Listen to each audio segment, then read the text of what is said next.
O executivo da Associação Brasileira da Indústria de Máquinas e Equipamentos, ABMAQ, José Veloso, afirmou que a entrada massiva de produtos e máquinas chinesas no mercado nacional brasileiro representa uma ameaça ainda maior para a competitividade da indústria brasileira do que as tarifas de importação e barreiras comerciais impostas pelos Estados Unidos. Nós vamos falar sobre isso aqui, nesse programa.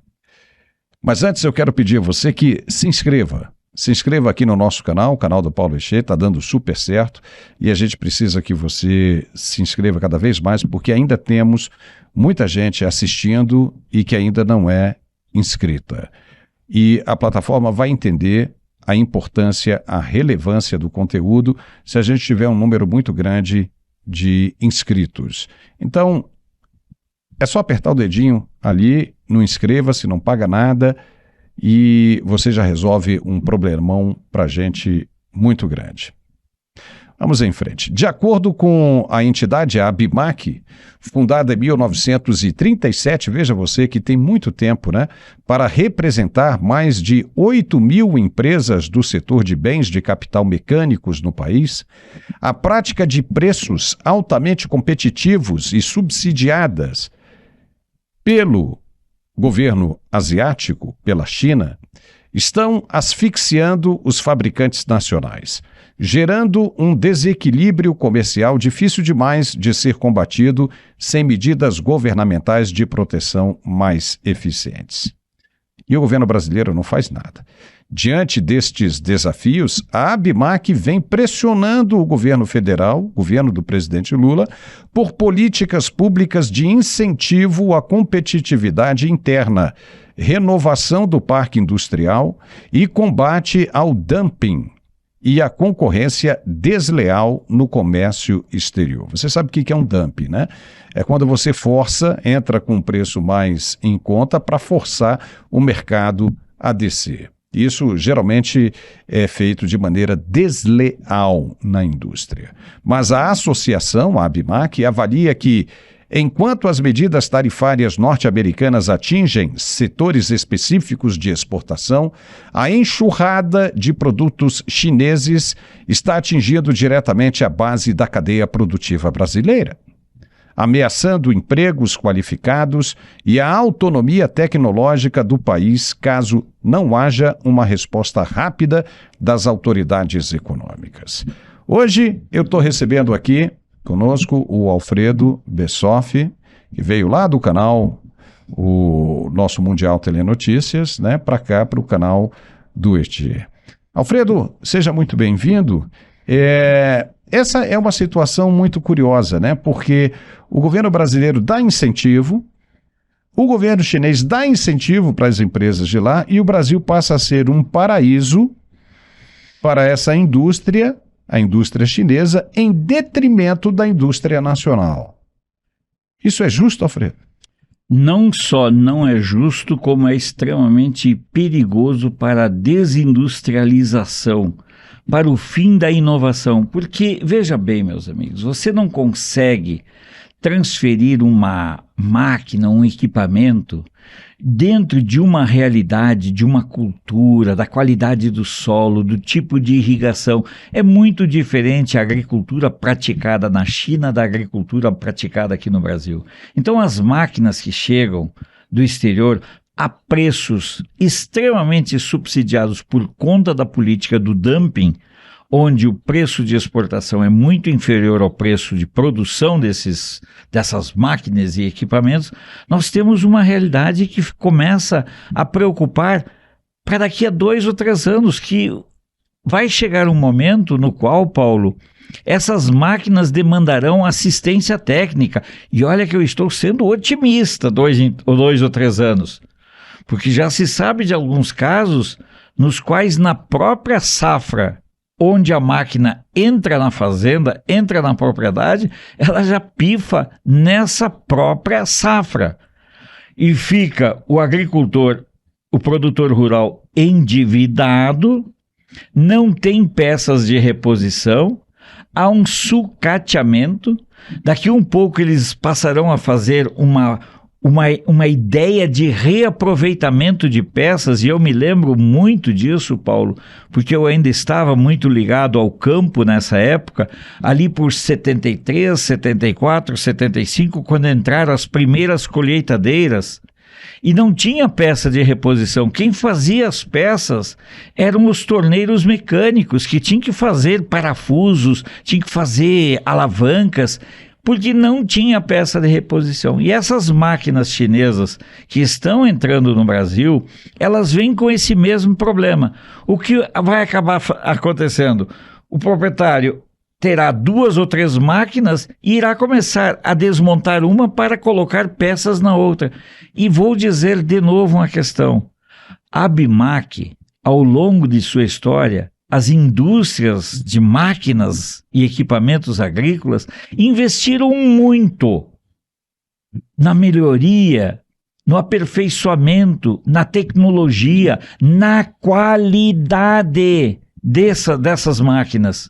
E aí chega de repente, Paulo, alguém de fora não investiu nenhum centavo em desenvolvimento tecnológico, não tem adequação para a realidade local, demanda uma outra preparação, inclusive dos operadores das máquinas.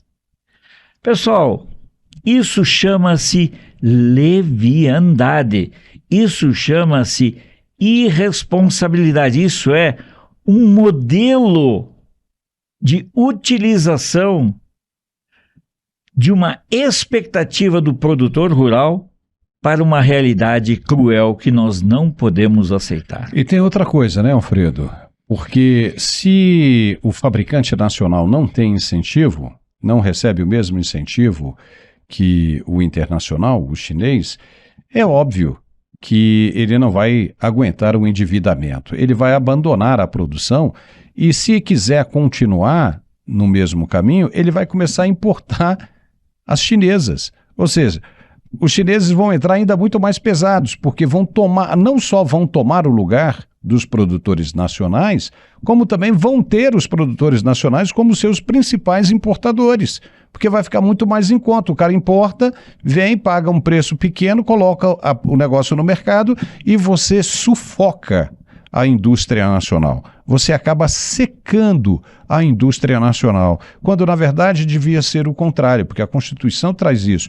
Quando a gente não tem um fabricante nacional de microfone como esse aqui, ele sai caro. Sai caro para burro. Quando você vai importar isso nos Estados Unidos, quando você pega aqui 1 ou 2 aqui, sai na casa de R$6.000. E nos Estados Unidos isso é $100. $100. Se o governo brasileiro não tem, aliás, o mercado brasileiro não tem uma produção nacional de microfones nessa qualidade, não se deveria cobrar a taxa de importação de proteção da indústria nacional.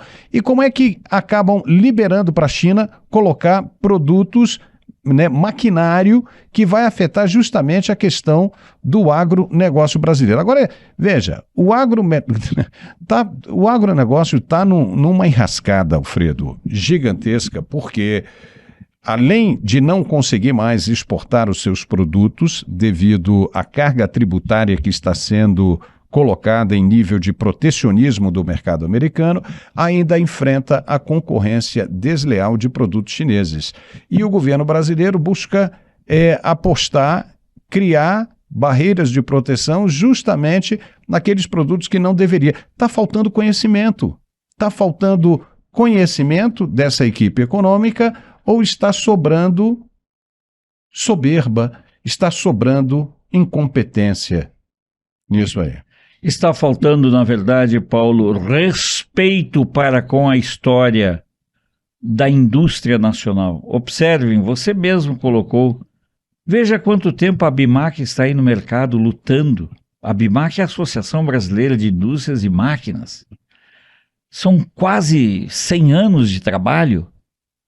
São pessoas que foram pioneiras e agora estão observando, e você foi muito cirúrgico ao dizer, de repente eles passam a ser importadores de sucata.